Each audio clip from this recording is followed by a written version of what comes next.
आज हम एक ऐसी कहानी देखने जा रहे हैं जो सिर्फ क्रिकेट के बारे में नहीं है, बल्कि एक जबरदस्त ट्रांसफॉर्मेशन के बारे में है। ये कहानी है कि कैसे एक टैलेंटेड खिलाड़ी बस कुछ ही सालों में एक ग्लोबल आइकॉन बन गया। ये कहानी है विराट कोहली के उस बदलाव की जिसने सच में सब कुछ बदल दिया। चलिए इसको थोड़ा और समझते हैं। देखिए 2011 में हमारे सामने एक चुलबुले, मज़ेदार और हाँ बहुत ही टैलेंटेड बल्लेबाज थे जिन्हें शायद खुद भी नहीं पता था कि आगे क्या तूफान आने वाला है। और फिर बस 3 साल बाद 2014 में वही खिलाड़ी एक बिल्कुल अलग अवतार में नजर आता है, एकदम फोकस्ड, एक सुपर ह्यूमन एथलीट और टीम का लीडर। तो सबसे बड़ा सवाल यही उठता है कि आखिर हुआ क्या था। एक खिलाड़ी जिसे दिल्ली के छोले भटूरे पसंद थे, वो अचानक दुनिया का सबसे डिसिप्लिन्ड एथलीट कैसे बन गया। चलिए इसी रहस्य से पर्दा उठाते हैं। इस कमाल के ट्रांसफॉर्मेशन की कहानी शुरू होती है ऑस्ट्रेलिया की मुश्किल पिचों पर। साल था 2011-12। भारतीय टीम ऑस्ट्रेलिया के दौरे पर थी और एक युवा विराट कोहली को अपने करियर की शायद सबसे बड़ी चुनौती का सामना करना पड़ रहा था। ये दौरा उनके लिए किसी अग्नि परीक्षा से कम नहीं था। जरा सोच कर देखिए माहौल कैसा होगा। कोहली पर प्रेशर हर तरफ से आ रहा था। एक तरफ ऑस्ट्रेलियाई क्राउड की गालियां, दूसरी तरफ प्लेयर्स की लगातार स्लेजिंग और ऊपर से मीडिया की तीखी आलोचना। और इन सब के बीच पहले ही टेस्ट में उनका स्कोर था सिर्फ 11-0। मतलब पूरी टीम ही बुरी तरह से स्ट्रगल कर रही थी। और जब दबाव हद से ज्यादा बढ़ जाता है ना, तो कभी कभी खिलाड़ी टूट जाता है। कोहली का गुस्सा भी फूट पड़ा। उन्होंने क्राउड को मिडिल फिंगर दिखा दी और नतीजा मैच फीस का 50% जुर्माना और अगले दिन हर ऑस्ट्रेलियाई अखबार के फ्रंट पेज पर उनकी तस्वीर। और आलोचना सिर्फ क्राउड तक ही नहीं रुकी। तीसरे टेस्ट के बाद जाने माने क्रिकेट एनालिस्ट संजय मांजरेकर ने ट्वीट किया कि कोहली को एक और मैच खिला लो ताकि सबको यकीन हो जाए कि वो इस लेवल पर खेलने के लायक है ही नहीं। सोचिए एक नौजवान खिलाड़ी के लिए यह सुनना कितना चुभने वाला रहा होगा। लेकिन बाहर से जितना दबाव था, कोहली के अंदर की आग उतनी ही तेज जल रही थी। उन्होंने बाद में कहा भी, जब मेरी पीठ दीवार से लग जाती है तो मेरे पास आगे बढ़ने के अलावा कोई और रास्ता नहीं होता।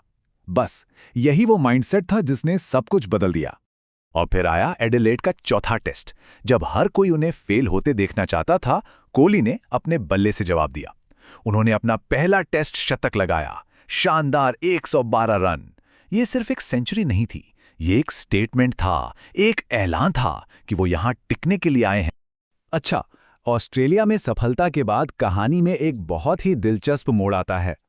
चलिए आगे बढ़ते हैं और देखते हैं कि कैसे कामयाबी ने ही एक तरह से उनके सबसे बड़े पर्सनल क्राइसिस को जन्म दिया। ऑस्ट्रेलिया दौरे के ठीक बाद कोहली ने श्रीलंका के खिलाफ 133 नॉट आउट की वो जबरदस्त पारी खेली और फिर पाकिस्तान के खिलाफ अपने करियर की बेस्ट 183 रनों की पारी। ऐसा लग रहा था मानो उन्हें कोई रोक ही नहीं सकता। लेकिन फिर आया IPL 2012 और सब कुछ बिखर सा गया। ये चार्ट सब कुछ साफ साफ दिखा रहा है। एक तरफ इंटरनेशनल क्रिकेट में उनका परफॉर्मेंस एकदम पीक पर था और दूसरी तरफ IPL में अचानक से एक बड़ी गिरावट। वो टॉप 10 स्कोरर में भी नहीं थे।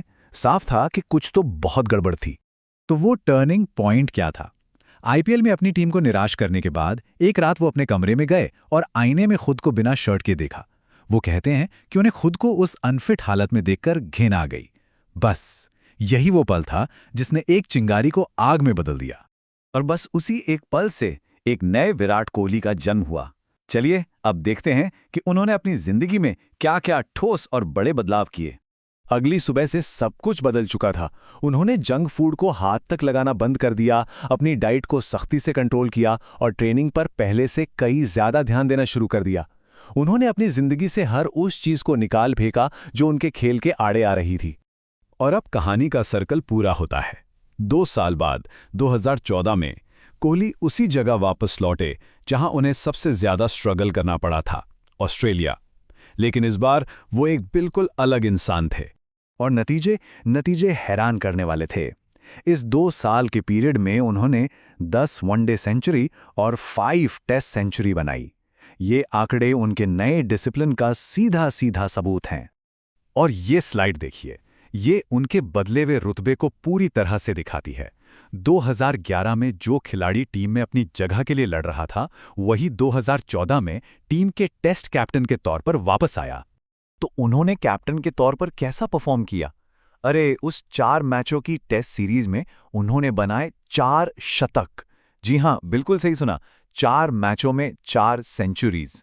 और कमाल की बात तो यह है कि इनमें से 2 शतक तो सीरीज के पहले ही टेस्ट मैच की दोनों पारियों में आए थे। ये उनके टोटल डोमिनेशन का सबूत था। वो छुलबुले बल्लेबाज अब एक बेरहम रन मशीन लीडर बन चुके थे। तो इस कहानी के आखिर में ये सवाल तो बनता है, क्या 2012 से 2014 तक का ये जो 2 साल का ट्रांसफॉर्मेशन था, वही उस विराट कोहली की असली नींव थी जिसे आज दुनिया एक लेजेंड के रूप में जानती है?